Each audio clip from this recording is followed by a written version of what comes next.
Welcome back, everybody. Today we're going to be doing block number 3 of the Liberty Wall Sampler.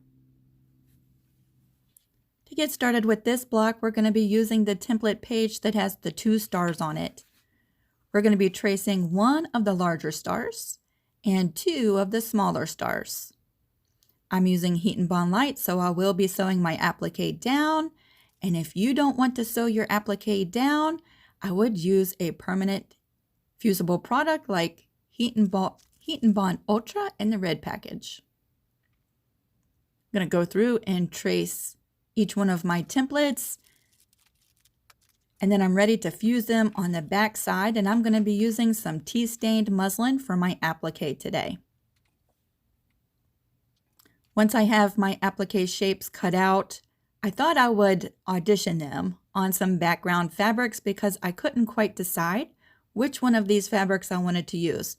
So sometimes I just like to do my applique first, cut it out, and then place it on some different background fabrics to see which one I like the best. I really like these patriotic fabrics that I got, and just taking a look to see which one the applique with the tea-stained muslin would look the best. And I think I've decided on this one. After cutting out the background for this block, we're ready to fuse the applique in place. Just gonna fold this block directly in half and just give myself a nice crease so that I can center the larger star. Make sure to pay attention. You don't want to fuse your applique too close to the edges because you will have seam allowances on all 4 sides. We'll fuse these down, and then we're going to move over to the sewing machine. Now, because the stripes in this background fabric are pretty predominant and my stars sort of blend in to the cream colored stripes, I've decided to go with a satin stitch.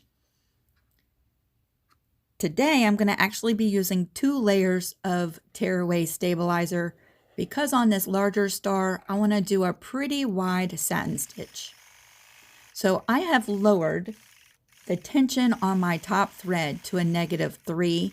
I have 2 layers of tearaway stabilizer underneath my block, and I'm able to do a pretty wide satin stitch on my Juki HZL F600. The satin stitch, the width is set to 4.0 and the length is set at 0.2. So that's a pretty dense, pretty wide satin stitch. And you can see my background fabric is just laying nice and flat and smooth. There's no puckering.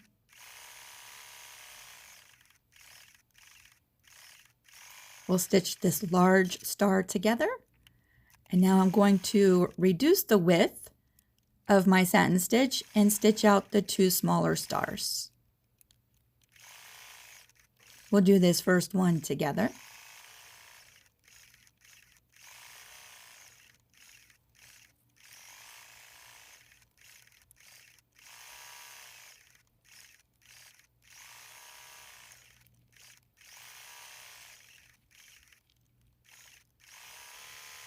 And then I will stitch the other star off camera, but following the same exact steps.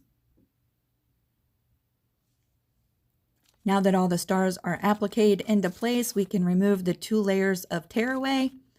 I usually remove the top layer first. This tearaway just pulls right off of there. And then I remove the second layer. And don't forget to go inside your shapes and remove both of the layers within your stars. Using 2 layers of stabilizer, it is quite a bit of waste. You see that pile of stabilizer behind me? Quite a bit of waste, but oh, it's so worth the so worth it because my block is laying nice and flat. If you don't have tearaway stabilizer, try using some coffee filters that are ironed flat, or maybe some phone book pages. I've heard dryer sheets work really well. There we go. Here is block number 3. Thanks for joining me today. Keep me posted on how you're doing with this quilt. I would love to hear your progress. We'll see you all tomorrow for block number 4.